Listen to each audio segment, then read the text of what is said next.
There is a huge difference between output and outcome. Am I confusing you? Let me give you an example. Let's assume that you are hungry, okay? And you have two options in front of you.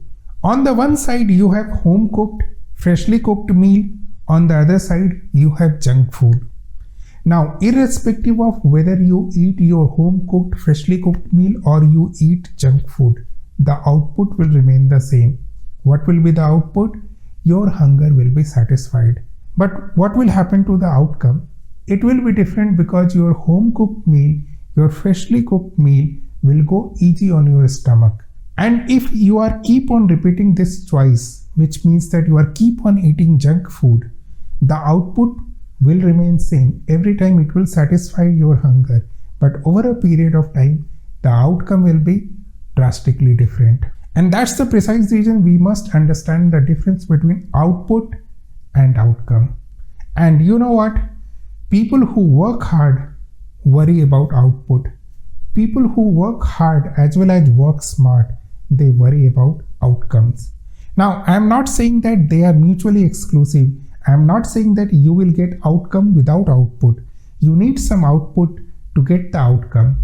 But it is the outcome we should worry about more than the output. And believe me, subconsciously, we always tend towards looking into output than outcome because outputs are tangible output, but outcomes are not that much tangible in the beginning. It is mostly intangible. Now, you must be thinking why we don't think about these things. We don't think about these because, we are being raised in such an environment where we value output more than the outcome. Think about your school grades, mark sheet, what it contains. It contains the output. You got this much grade, this much number, or this much position division in your school examination. It doesn't contains the outcome. The idea is that if you have achieved that particular output, the outcome is, taken for granted, which means that if you have studied in the university and got first division marks, you must know about science or whatever subject you are studying or you have studied, right? But is that the case? Or is that the case all the time? And if that's the case, why companies take interviews? If that's the case, if we know the outcome of all those grades and education and marks, why companies takes the interviews?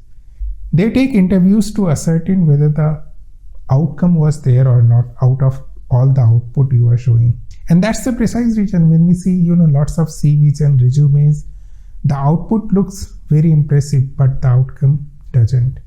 And think about it, all the, so-called big people or big entrepreneurs, especially, everything they have started, think about it, everything they have started or they didn't do it for output, they do it for outcome. Think about Richard Branson, Jeff Bezos or Elon Musk who are going to space, okay? People may ask that it is a negative output scenario to be in space for 3-4 minutes and spending that much money in that, right? Because it doesn't show any output, right?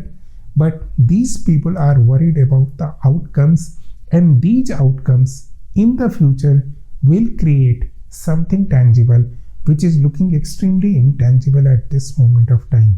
We also in our day-to-day lives, in our office lives, we worry about outcomes, more about outcomes. How many hours you have worked, right? How many things we did today. We don't ask what is the outcome we achieved out of all the things we did on this particular day.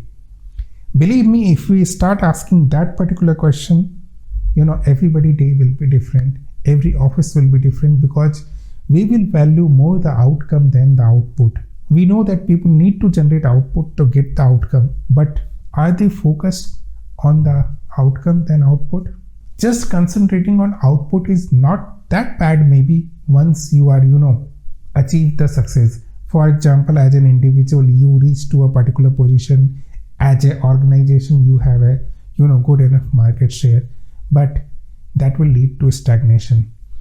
Think about any company, any person you have seen, and the company or the person is in the same position they were in 5 to 10 years back, right?